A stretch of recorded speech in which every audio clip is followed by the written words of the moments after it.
নৈসৰ্গিক শোভাৰে পৰিবেষ্টিত ফেৰফিৰিৰ এখন ইংৰাজী মাধ্যমৰ ব্যক্তিগত খণ্ডৰ শিক্ষা অনুষ্ঠান। ব্যতিক্ৰমী পদক্ষেপেৰে জিলিকি উঠিছে J B. Jahura Begum English school. আপোনাৰ সন্তানক এটি ভাল ইংৰাজী মাধ্যমৰ বিদ্যালয়ত নামভৰ্তি কৰিব বিচাৰে নেকি? যদি বিচাৰে তেন্তে আপোনাৰ অঞ্চলত গঢ় লৈ উঠিছে J B. Jahura Begum English school, য'ত অভিজ্ঞ শিক্ষকৰ দ্বাৰা গুণগত মানদণ্ডৰ শিক্ষাৰে শিক্ষাদান দিয়া হয়। আমি আজি ক'ব বিচাৰিছোঁ আপোনাৰ অঞ্চলত গঢ় লৈ উঠা এখন ইংৰাজী মাধ্যমৰ ব্যক্তিগত খণ্ডৰ শিক্ষা অনুষ্ঠানৰ কথা, য'ত অভিজ্ঞ শিক্ষকৰ দ্বাৰা গুণগত মানদণ্ডৰ শিক্ষাৰে শিক্ষাদান দিয়া হয়।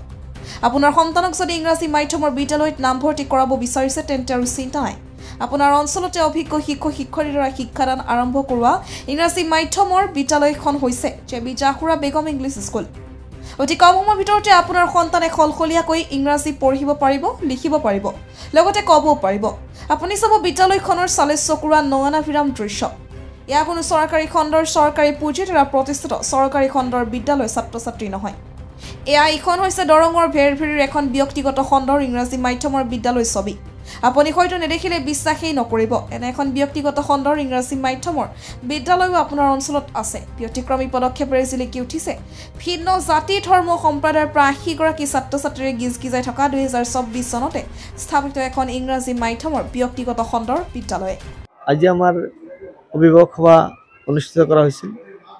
আজি ছাত্ৰ ছাত্ৰীসকলক অগ্ৰগতিৰ বিষয়ে কোৱা হ'ল। আজি আমাৰ এই বৃহত্তৰ পূব কলাগাঁও অঞ্চলসমূহত এখন ভাল শিক্ষানুষ্ঠান ইংৰাজী মাধ্যমৰ শিক্ষানুষ্ঠান গঢ় দিবলৈ আমি অহৰহ চেষ্টা কৰি আছোঁ জে.বি. Group of ইনষ্টিটিউটে। সেইবাবে ছাত্ৰ ছাত্ৰীসকলৰ অগ্ৰগতি যাতে ভাল কৰিব পৰা যায়, তাৰ কাৰণে আমি সকলো অভিভাৱকসকলৰ ফালৰ পৰা বা সকলো ফালৰ পৰা আমি আশীৰ্বাদ বিচাৰিছোঁ, তথা ছাত্ৰ ছাত্ৰীসকলক যাতে আমি অধিক ভাল কৰিব পৰা যায়, তাৰ কাৰণে শিক্ষকসকল আমাৰ বিষ্ণুপ্ৰসাদ দে, নিবেদিতা মেম, ৰেবিকা মেম আৰু ব্ৰিজিত বাইদেউ, চাৰিজনী বাহিৰৰ বাইদেউ তথা আমাৰ এই অঞ্চলৰ ফৰিদা বাইদেউ তথা আঞ্জুমা বাইদেউ আমাক এই ইংৰাজী বিদ্যালয়খনত পাঠদান কৰি আছে। তো আমি আহ্বান জনাইছোঁ আপোনালোকৰ নিউজ পৰ্টেলৰ জৰিয়তে যে ছাত্ৰ ছাত্ৰীসকলক আগন্তুক বৰ্ষত নামভৰ্তি কৰাই দি যাতে এজন ভাল সুনাগৰিক হিচাপে আপোনালোকৰ ল'ৰা ছোৱালী গঢ় দিব পাৰে, তাৰ কাৰণে আমাৰ এই ইংৰাজী মাধ্যমৰ বিদ্যালয় জে.বি. ইংলিছ স্কুলত নামভৰ্তি কৰাই দি আপোনালোকৰ লগতে আমাকো যাতে সহায় সহযোগিতা আগবঢ়ায়। কিমান দূৰ সফল হৈছে এই ৯ মাহত? তো আমাৰ এই ৯ মাহত আমি ১০০জন ছাত্ৰ ছাত্ৰী পাবলৈ সক্ষম হৈছোঁ, তথা শিক্ষকসকলৰ যি অশেষ কষ্ট, আপোনালোকৰ ঘৰে ঘৰে যাই হোম ভিজিট কৰাৰো আমাৰ লক্ষণ আমাৰ আছে। তো তাৰ লগতেও ইয়াত অকল বিদ্যালয়ৰ শিক্ষাই নহয়, তাৰ উপৰিও যে বিভিন্ন ধৰণৰ কাৰিকুলামসমূহ এক্টিভিটিসমূহ আমাক কৰোৱা হয়, যেনে খেলা ধূলাৰ মাধ্যমৰ জৰিয়তে হওক, বিভিন্ন নাচ গানৰ মাধ্যমৰ জৰিয়তে হওক, বিভিন্ন প্ৰাৰ্থনাৰ জৰিয়তে হওক, তেওঁলোকক বিভিন্ন বিষয়সমূহ শিকাই আছে। তো যেতিয়া ছাত্ৰ ছাত্ৰীসকলক এডমিশ্যন দিছিল তেতিয়াৰ পৰা আজিলৈকে কিবা উন্নত দেখিছিল? উন্নত হৈছে। সেই উন্নত হোৱাৰ বাবেই বৰ্তমান আমাৰ ছাত্ৰ ছাত্ৰী এডমিশ্যন আৰু অধিক হৈ আছে। যদি ইমানখিনি নহ'লে হয়, অগ্ৰগতি নহ'লে হয়, তেতিয়াহ'লে ছাত্ৰ ছাত্ৰী এডমিশ্যন নহ'লে হয়। তো সেই দিশৰ পৰা আমি এটা কথাই ক'ব পাৰি যে শিক্ষকসকলৰ অহৰহ কষ্টৰ ফলতেই আজি ইমানখিনি আগবাঢ়িব পাৰিছোঁ। লগত অভিভাৱকসকলৰ সহায় সহযোগিতা লাগিবই, নহ'লে অভিভাৱকসকলৰ সহযোগিতা নহ'লে আমি কোনো এখন বিদ্যালয়ে অগ্ৰগতি লাভ কৰিব নোৱাৰে। এটা সঁহাৰি পাইছোঁ আৰু ল'ৰা ছোৱালীখিনি আগবঢ়াৰ ক্ষেত্ৰত এটা তেওঁলোকে খুব ধুনীয়া পদক্ষেপ গ্ৰহণ কৰে আৰু বিভিন্ন ধৰণৰ হয়তো ব্যৱস্থা লৈ তেওঁলোকে কি ধৰণে পাঠ্যপুথিখিনি তেওঁলোকক ভালকৈ পঢ়োৱা যায় বা তেওঁলোকক আগবঢ়াই লোৱা যায়, এইটো ক্ষেত্ৰত তেওঁলোকে যথেষ্টখিনি আগ্ৰহী আৰু আমাৰ যথেষ্টখিনি তেওঁলোকক একাডেমিক ফালে ভালকৈ আগবঢ়াই লোৱাৰ ক্ষেত্ৰত যথেষ্ট আগ্ৰহী আছে।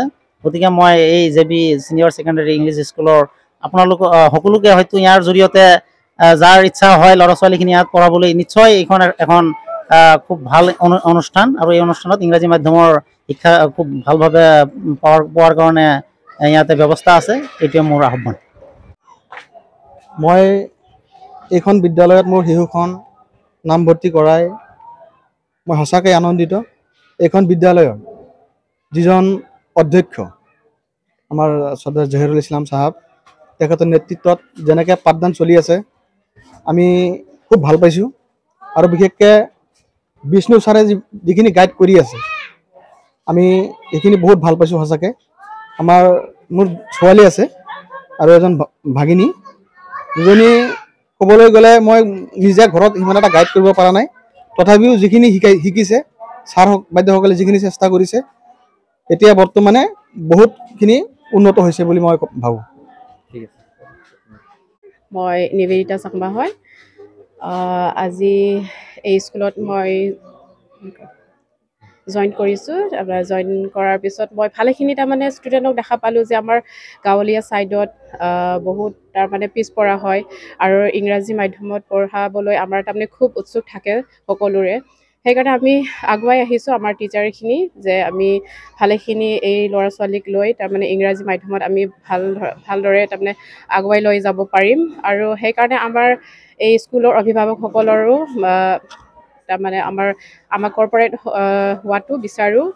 আৰু আজি এইটো মিটিংটো তাৰমানে এনেকুৱাই হৈছে যে আমি এই অভিভাৱকসকলক তাৰমানে কৰ্পৰেট কেনেকৈ কৰিব পাৰিম বা কোনজন ষ্টুডেণ্ট কেনেকুৱা হয় এইটোৰ বিষয়ে আমি আজি এই মিটিংটো পাতিছোঁ। ভৱিষ্যত ফিউচাৰ আমি ভাবিছোঁ যে এইখন স্কুল ভাল এটা পৰ্যায়ত হ'ব বুলি। এইখিনি স্কুলৰ টিচাৰ হয়, ক্লাছ কেজি ক্লাছ টিচাৰ। আমাৰ ক্লাছ কেজিত 32 ষ্টুডেণ্টছ আছে। তাতে ষ্টুডেণ্টছবিলাক বহুত ভাল, কিছুমান ইমপ্ৰুভ হ'ব লাগিব লেংগুৱেজ। কিমান দিন হ'ল আপুনি ইয়াতে পঢ়াইছে? মই 1 বছৰ হ'ব আৰু স্কুলত পঢ়োৱা। আপুনি প্ৰতিষ্ঠাৰ পৰাই আছে আপোনাৰ স্কুলত? হয়। কেনে পাইছে ছাত্ৰবিলাকে ভিতৰুৱা অঞ্চলৰ ছাত্ৰসকলে? মোক ভাল লাগিছে এইখন স্কুলত টিচিং কৰি পেলাই, আৰু মই ভাবিছোঁ বহুত ইমপ্ৰুভ হ'ব এই ষ্টুডেণ্টছবোৰ। কিবা ফাৰ্ষ্টত আপুনি যেনেকুৱা দেখিছে তাতকৈ এতিয়া কিবা ইমপ্ৰুভ হৈছেনে? হয়, ৰাইটিং ষ্টুডেণ্টছবিলাক লিখিব নাজানিছিলে, ক'ব নাজানিছিলে, লাহে লাহেকৈ সিহঁতে ৰাইটিঙো শিকি গৈছে, প্লাছ আৰু ৰিডিংটো ইমপ্ৰুভ হ'ব মই আশা কৰিছোঁ।